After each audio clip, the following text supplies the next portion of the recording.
اور election commission Pakistan اپنا ایک خوبصورت کنسپٹ لیٹر بنا کے حکومت کو دیتا کہ جناب الیکٹرانک ووٹنگ مشین کے ذریعے کروا دیں. اس کے جو اخراجات ہیں تخمینہ یہ بعد میں طے کر لیں گے، لیکن بہرحال اس کنسپٹ میں یہ بنتا ہے الیکٹرانک ووٹ مشین.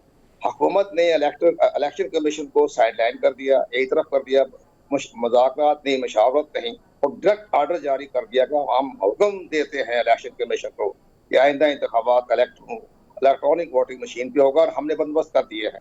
اس پہ تھوڑا سا تلخی پیدا ہو گئی جب الیکشن کمیشن پاکستان نے اپنے لیول پر تمام انٹرنیشنل رپورٹیں تجربے سے جو کنسلٹنٹ تھے دنیا بھر کے ان سے جو رپورٹیں منگائی، تو انہوں نے یہ کہا کہ دنیا میں 167 ممالک میں سے 6 یا 7 ملکوں میں یہ تجربہ چل رہا ہے کامیابی کے ساتھ، جس میں انڈیا بھی شامل ہے.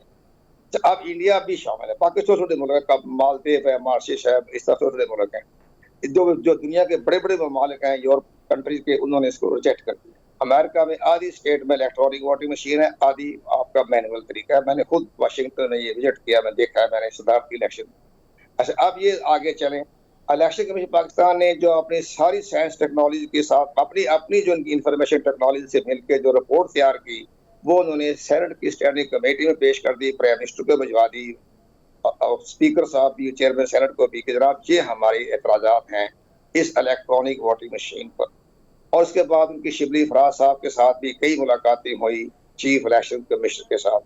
تو وہ بقول جب سے ہمیں اطلاع مل رہی تھی تو وہ شبلی فراز صاحب جو تھے وہ الیکشن کمیشن کو مطمئن نہیں کر سکے، اور وہی انہوں نے 10 اعتراضات الیکشن کمیشن نے شبلی فراز صاحب کو پیش کیے.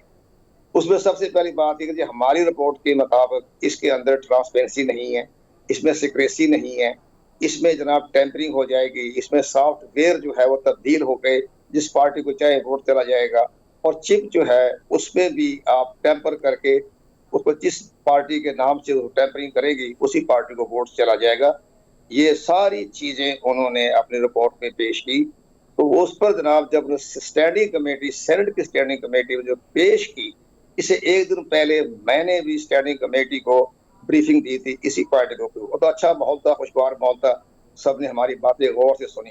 لیکن جو دوسرے دن الیکشن کمیشن آف پاکستان نے جو اپنا یہی پوائنٹ آف ویو پیش کیا رائٹنگ میں، میری تو اکثر پور تھی، وربلی تھی میری تو، لیکن جس وقت الیکشن کمیشن پاکستان میں رائٹنگ میں جو رپورٹ پیش کی تو وہاں ہمارے عالم سواتی صاحب آپے سے باہر ہو گئے، اور انہوں نے کہا جی میں تو الیکشن کمیشن کو نظر آتش کر دوں گا.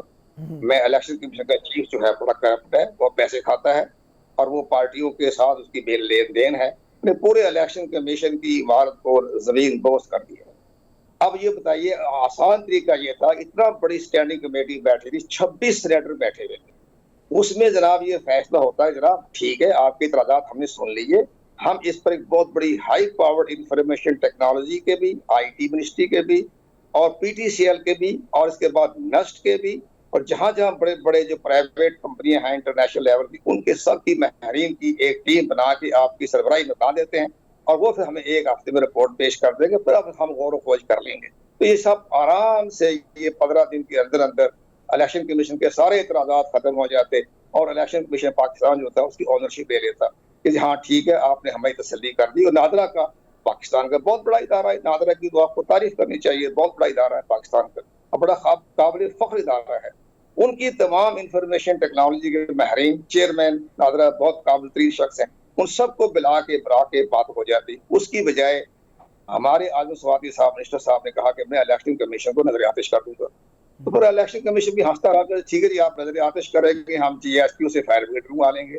انہوں نے اپنا آرٹیکل جو تھا 220 کا حوالہ جو ہی دیا، انہوں نے یہ کہہ دیا چلیے آپ لگا دیں، آگ ہم جی ایس کیو سے منگوا لیں گے اپنے فائر بریگیڈ.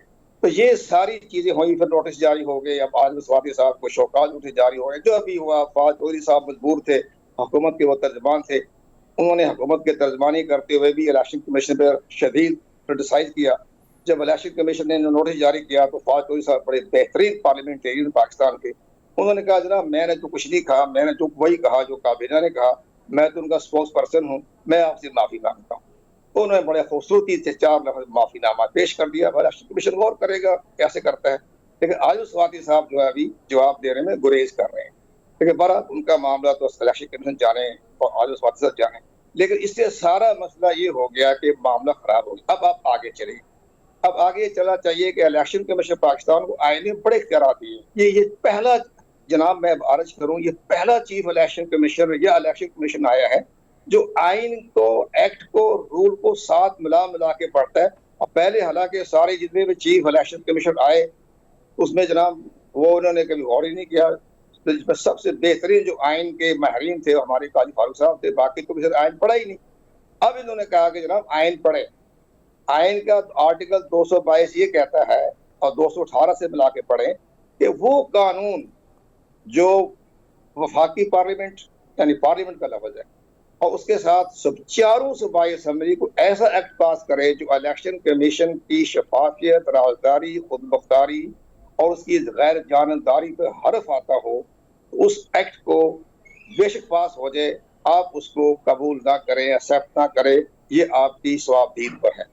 اب بتائیے کہ جو ایکٹ تو پاس ہو گیا بڑی قدرت میں لڑائی جھگڑوں کے بعد, جو ایکٹ بن گیا تو الیکشن کمیشن نے تو آرٹیکل 222 کے تحت فیصلہ کرنا کہ ذرا ہم تو اس کو نہیں مانتے, اس لیے کہ اس میں تو شفافیت بھی نہیں ہے, غیر جانبداری. ایک اور بڑی بات, تیسری بڑی اہم بات یہ ہوئی تھی جو سینٹ کے بارے میں جو پریزیڈنٹ پاکستان نے ریفر دیا تھا اور اس کے بعد اٹارنی جنرل کی طرف سے ریفر گیا تھا, تو یہ سینٹ کے بارے میں اس وقت chief justice Pakistan chief justice Gulzar صاحب انہوں نے چیف الیکشن کمیشن کو بلایا اور ان کے تمام پوائنٹ سنے سینٹ کے الیکشن کے بارے میں. تو میں بڑا خوبصورت جملہ ادا کیا, بڑا تاریخی جملہ ادا کیا. ان کا مسٹر چیف الیکشن کمشنر, آئندہ جو بھی انتخابات ہوں آپ نے آرٹیکل 218 کی روح کے مطابق کام کرنا ہے, اور جو آرٹیکل 218 کے راستے میں رکاوٹ ڈالے گا وہ سپریم کورٹ آف پاکستان آپ کی پشت پر کھڑی ہے. آپ کی جو گفتگو ہے بڑی تفصیل سے آپ نے بتایا, بڑی مہربانی, بڑا شکریہ اس کے لیے. لیکن یہ فرمائیے آپ کی گفتگو سے یہ نتیجہ نکالا جا سکتا ہے کہ اب سارا ڈیسیژن جو ہے وہ سپریم کورٹ نے کرنا ہے, وہ طے کرے گا اور وہ فیصلہ کرے گا کہ الیکشن کس طریقے سے ہوں. کیا میں صحیح سمجھ رہا ہوں؟ یہ بالکل درست ہے. سپریم کورٹ پاکستان میں اگر یہ ریفر چلے گئے, اگر ریفر نہ گئے تو پھر آرٹیکل 222 کے تحت الیکشن میں فیصلہ کرے گا, تاکہ یہ سپریم کورٹ الیکشن گزر جائے گا نا.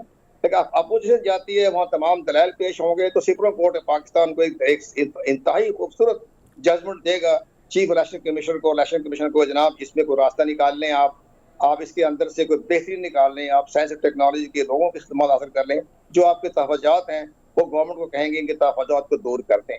تو یہ بھی ایک خوبصورت فیصلہ سپریم کورٹ آف پاکستان سے آ جائے گا جو آئندہ کے لیے الیکشن کمیشن کے لیے بھی پچھلے راہ ہوگا اور ہمیں بھی ایک اچھے خوشی ہوگی کہ ہم ایک ڈیجیٹل دور میں داخل ہو گئے. اچھا یہ فرمائیے کہ جس طرح سے یہ چیلنج ہو رہا ہے, کیا سمندر پار پاکستانی جو ہیں ان کو ووٹ دینے کا حق, یا جس طرح سے ان کے حق میں بل پاس کیا گیا ہے, یہ بھی چیلنج ہو سکے گا کیا؟ اس کے اوپر بھی تو اعتراضات بہت زیادہ ہیں. نہیں, ہماری تو خواہش ہے کہ جو ہمارے جو پاکستان کے سمندر پار پاکستانی ہیں ان کو ووٹ کا حق دیا جائے. ان کی خدمات بہت زیادہ ہیں, ان کی خدمات کا اعتراف کرتے ہوئے وہ جو خواہش کا اظہار کر رہے ہیں کہ ہمیں ووٹ کی تبدیل دیا جائے, حق دیا ہے, تو خوشی محسوس کریں گے. یہ اس کے لیے راستہ نکال لینا چاہیے, اور یہ بالکل صحیح ترمیم جو کر رہے ہیں, دعائی ہے پارلیمانی کمیٹی کے ذریعے یا پارلیمنٹ نے جو ایکٹ پاس کیا ہے اس میں بھی یہ الیکشن کمیشن پاکستان کو غور و خوض کرنا چاہیے. ٹھیک ہے, انہوں نے اعتراضات کیے ہیں, ان کا اعتراض کرنے کا وضاحت میں بتا دیتا ہوں. ان کا اعتراض کا کیا پیش خیمہ ہوا. جس وقت یہ الیکٹرانک ووٹنگ مشین کے ختم ہو گیا, ایک طرف سائڈ پہ ہو گیا, تو انہوں نے اوورسیز پاکستان کے لیے کہا کہ انٹرنیٹ بیلٹنگ کے ذریعے ووٹ کاسٹ کر سکے. اس کے لیے ہماری جو انفارمیشن ٹیکنالوجی کی منسٹری ہے جس کے امین الحق صاحب منسٹر ہیں, اور سائنس ٹیکنالوجی کی جس کے شبلی فراز صاحب ہیں, میں شبلی صاحب بیسٹ آدمی ہیں, بڑے خوبصورت بات کرتے ہیں, الیکشن کمیشن کو سپورٹ کرتے ہیں وہ. تو شبلی فراز صاحب نے اس کا انہوں نے باہر سے اسپین سے ایک کنسلٹنٹ بلایا. اس کنسلٹنسی کی فیس انفارمیشن ٹیکنالوجی نے ادا کی. اس نے 6 ہفتے کی انفارمیشن ٹیکنالوجی کے بعد انہوں نے جو اپنی رپورٹ پیش کی, اس میں یہ کہا کہ پاکستان کے موجودہ حالات کو دیکھتے ہوئے اس میں سب سے بڑی اہم بات یہ ہے کہ انٹرنیٹ کے ووٹنگ بیلٹ کریں گے, جب آپ بیلٹنگ کریں گے اوورسیز پاکستانی کے لیے, اس کو ہائیک ہونے کا بڑا خطرہ ہے. 90% لفظ ہے 90% ہائیک ہو جائے گی تو سارا سسٹم فلاپ ہو جائے گا. نمبر 2, اس میں شفافیت نہیں ہے, اس میں رازداری اس لیے نہیں ہے, اس کا انٹرنیٹ کے ساتھ جو کنیکشن کیا جائے گا وہ ہوگا نادرا کے ساتھ. تو نادرا کو یہ معلوم ہو جائے گا کہ کس نے کس پارٹی کو ووٹ دیا ہے, تو یہ رازداری نہیں رہے گی. اچھا یہ فرمائیے آپ کی جو سجیشن ہے اس کے تحت یہ ہے کہ پہلے چند شہروں میں الیکٹرانک ووٹنگ مشین کے ذریعے الیکشن کروا لیا جائے اگر اتنا ہی زیادہ ضروری ہے کروانا، اور پھر اس کو پورے ملک میں امپلیمنٹ کیا جائے. یہ آپ سمجھتے ہیں امپلیمنٹیبل ہے یہ طریقہ کار اگر اپنایا جائے؟ بالکل جناب، یہ پریکٹیکیبل ہے. انڈیا نے جب کرالا اسٹیٹ سے شروع کیا، میں بتاتا ہوں کہ انڈیا نے تو بڑا کام کیا نا. انڈیا نے سب سے پہلے 1980 میں کرالا اسٹیٹ انڈیا کی سب سے بڑی ترقی یافتہ اسٹیٹ ہے، 100% لٹریسی. بہت اسٹیٹ ہے. اس میں جناب سارے کام کرالے سے ہی ہوتے ہیں، اس میں انڈیا میں اتنے بھی کام ہوتے ہیں. تو کرالا کے پہلی دفعہ 1980 میں 50 پولنگ بوتھ پر الیکٹرانک ووٹنگ مشین کا تجربہ کیا گیا. پولنگ بوتھ، پولنگ اسٹیشن نہیں، پولنگ بوتھ پر انہوں نے تجربہ کیا. تو اس پہ ایک صاحب جو کھڑے ہوئے تھے کانگریس کے، وہ ہار گئے الیکشن میں. الیکٹرانک 50 پولنگ بوتھ پہ ہار گئے. وہ ہار گیا جائے تو وہاں سے بڑا مقابلہ سخت ہوتا ہے. وہ چلے گئے ہائی کورٹ میں، کرالا کی ہائی کورٹ میں. تو کرالا کی ہائی کورٹ نے کہا کہ جناب آپ نے قانون سازی تو کی نہیں، تو آپ نے کس بنا پہ یہ 50 پولنگ اسٹیشنوں پہ آپ نے یہ بنا دی ہے. وہ انہوں نے کر دیا ریجیکٹ. اور جب دوبارہ مینول طریقے سے 50 پولنگ بوتھ پر دوبارہ ری پولنگ ہوئی تو صاحب جیت گئے. کہا یہ دیکھیں جناب اس میں تو یہ بڑی گڑبڑ ہے. تو خیر وہ گڑبڑ تو انہوں نے دور کر لی. پھر اس کے بعد یہ آہستہ آہستہ پھر سپریم کورٹ آف انڈیا نے ان کو حکم جاری کیا اپنی حکومت کو کہ آپ اس پہ قانون سازی کریں تاکہ یہ الیکشن کمیشن آف انڈیا جو ہے اس پر الیکٹرانک ووٹنگ مشین پر کام کر سکے. تو حکومت ہند نے اپنی پارلیمنٹ کے ذریعے ایکٹ میں ترتیب کر دی اور وہ بن گیا، کامیاب ہو گیا. اس کے بعد سے اسٹیپ بائی اسٹیپ 2005 میں پورے ملک میں الیکٹرانک ووٹنگ مشین کا تجربہ کامیاب ہو گیا. 25 سال لگے ان کو. تھینک یو قمر دلشاد صاحب، آپ نے بڑی تفصیل سے فرما دیا. جیسے آپ نے کہہ دیا کہ یہ جھگڑے کی ضرورت نہیں تھی، یہ سارا کام بڑا خوش اسلوبی سے ہو سکتا تھا. حکومت کو چاہیے یہ تھا کہ الیکشن کمیشن کے ساتھ بیٹھ کے مشاورت کے ساتھ اس کے اوپر کام کرتی. اور دوسری بات یہ کہ یہ مینڈیٹ الیکشن کروانا یہ الیکشن کمیشن کا کام ہے، یہ گورنمنٹ کا کام نہیں ہے. اس معاملے میں اگر گورنمنٹ پڑے گی تو تنازع کھڑا ہوگا. اور دوسری بات یہ کہ یہ تنازع اب جو کھڑا ہو گیا ہے اس کا فیصلہ سپریم کورٹ نے کرنا ہے. سپریم کورٹ کیا ڈیسیژن لے گا یہ تو آنے والا وقت ہی بتائے گا. لیکن ہم یہ چاہیں گے، یہ خواہش کا اظہار کریں گے کہ جو بھی حل نکلے وہ اچھا ہو اور اس میں بڑا تنازع ایک اور نہ پیدا ہو جائے. ابھی اجازت دیجیے بریک کے لیے، بریک کے بعد واپس آئیں گے اور ہم بات کریں گے کیمیکلی کیسٹریٹ کرنے کے بارے میں، جو مجرموں کے بارے میں بل پیش کیا گیا اور پاس ہو گیا. اس کے بارے میں ہم بات کریں گے ایک چھوٹی سی بریک کے بعد. ابھی اجازت دیجیے بریک کے لیے.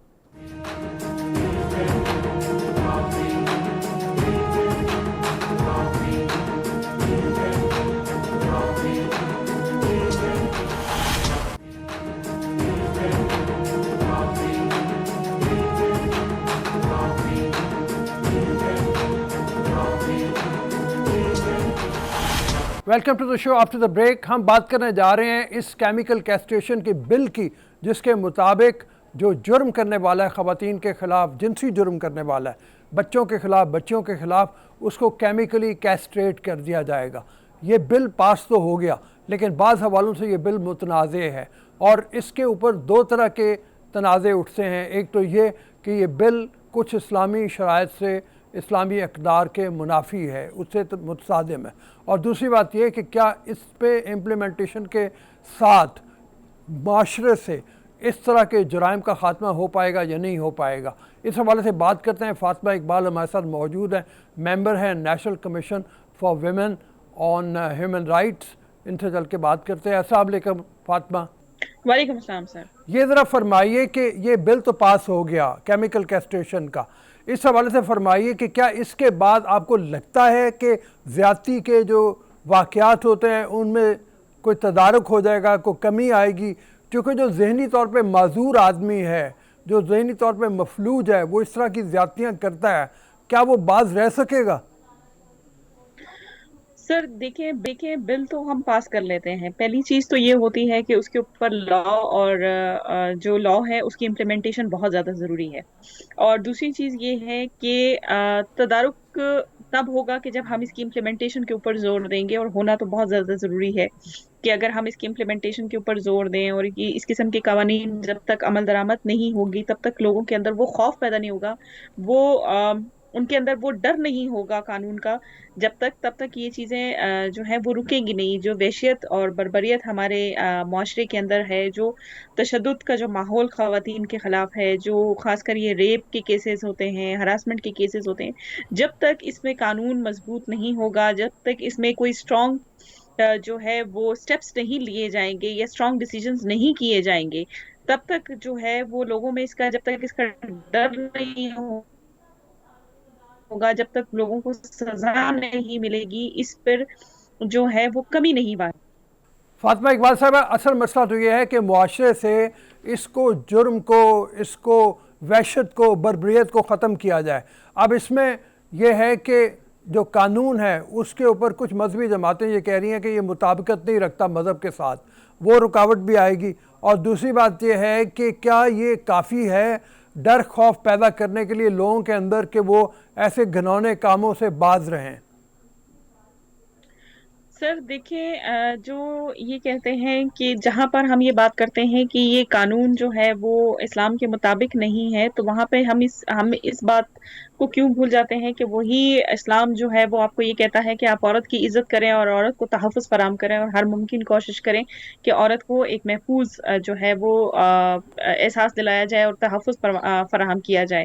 لیکن یہ ہے کہ معاشرے کے اندر ہمیں جب قوانین کے اوپر عمل درآمد کرانی ہوتی ہے اور ایک عام جو شہری ہے اس کو تحفظ فراہم کرنا ہوتا ہے، تو اسٹیٹ کو بہت سارے ایسے ڈیسیجنز لینے ہوتے ہیں جو کہ شاید کہیں پر مخالفت بھی اسٹیٹ کو فیس کرنی پڑتی ہے. جو لیجسلیٹر ہیں، قانون سازی کرنے والے جو لوگ بیٹھے ہوئے ہیں، جب وہ قانون سازی کرتے ہیں تو ان کی پہلی پرائیورٹی ہوتی ہے کہ وہ ٹھیک ہے، ہم یہ بات بالکل، اس بات سے ہم اختلاف نہیں کر سکتے کہ جو قوانین، ہم ایک اسلامک اسٹیٹ ہیں اور جب ہم قانون سازی کرتے ہیں تو وہ قانون سے مطابقت رکھتے ہیں یا ان کی مطابقت جو ہے اسلام سے ہونی چاہیے. لیکن اس میں ہمیں یہ بھی دیکھنا پڑتا ہے کہ کہاں ایک انسان کی زندگی، جان اور مال جو ہے وہ ایک ریاست کے اوپر فرض ہے، اور ریاست کے اوپر یہ لازم ہوتا ہے کہ وہ ایک شہری کو جو ہے وہ تحفظ فراہم کرے. تو عورتوں کے حقوق اتنے ہی اہم ہیں جتنے ایک عام شہری کے حقوق، ایک مرد کے حقوق ہیں. تو عورتوں کے حقوق کو تحفظ دینے کے لیے اگر اسٹیٹ نے ایک انیشیٹو لیا ہے اور حکومت نے ایک قانون سازی کی ہے تو ہمیں اس کی سپورٹ میں جانا چاہیے اور اس کے لیے پاسبل ویز نکالنے چاہیے کہ حکومت کے لیے کیا ایسی آسانیاں ہم پیدا کر سکتے ہیں جس کو مد نظر رکھتے ہوئے ہم خواتین کو تحفظ فراہم کر سکیں. اچھا فاطمہ اقبال، یہ فرمائیے کہ ایک تو یہ کہ اصل مقصد یہ ہے کہ ہر صورت میں معاشرے سے اس برائی کو ختم کیا جائے، عورتوں کے خلاف، بچوں کے خلاف، بچیوں کے خلاف جو زیادتیاں ہوتی ہیں اس کو روکا جائے. آپ نے جیسے پہلے بھی کہا کہ قانون پہ عملداری سے ایسا ہوگا، سخت سزائیں ملیں گی تبھی ممکن ہوگا. دوسری بات یہ ہے کہ شروع سے تربیت کی آپ بات کر رہی ہیں، اس تربیت میں ظاہر ہے کہ بچے کو شروع سے بتانا پڑے گا، لیکن جس طرح کے لوگ اس طرح کے معاشرے میں سامنے آتے ہیں وہ تو لگتا ہے کہ نہ ان کے ماں باپ تربیت یافتہ ہیں، نہ خود تربیت یافتہ ہیں، وہ پتہ نہیں کہاں کے وحشی درندے ہیں جو اس طرح کی حرکتیں کرتے ہیں. یہ فرمائیے. سر دیکھیں، بہت چیزیں میٹر کرتی ہیں. پہلی بات تو یہ ہے کہ والدین کے کردار کے اوپر یا رول کے اوپر، جو پیرنٹنگ کے رول کے اوپر میں نے بات کی کہ والدین کا جو کردار ہے اولاد کی تربیت کے اندر وہ بہت زیادہ جو ہے اہمیت کا حامل ہے. ہمیں اس پہ زور دینے کی ضرورت ہے.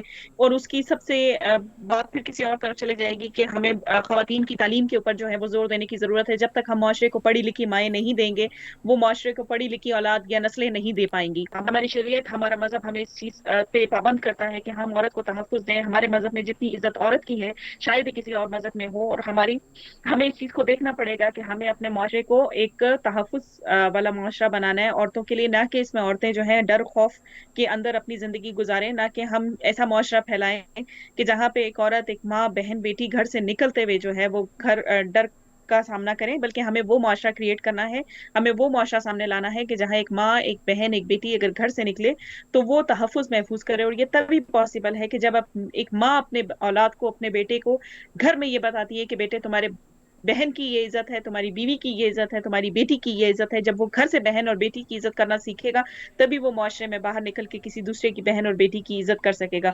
تو معاشرے کو خدا را پڑھی لکھی مائیں دیں تاکہ وہ پڑھی لکھی نسلیں جو ہیں وہ پیدا کر سکیں. جی، آپ نے فاطمہ اقبال کی بات سنی.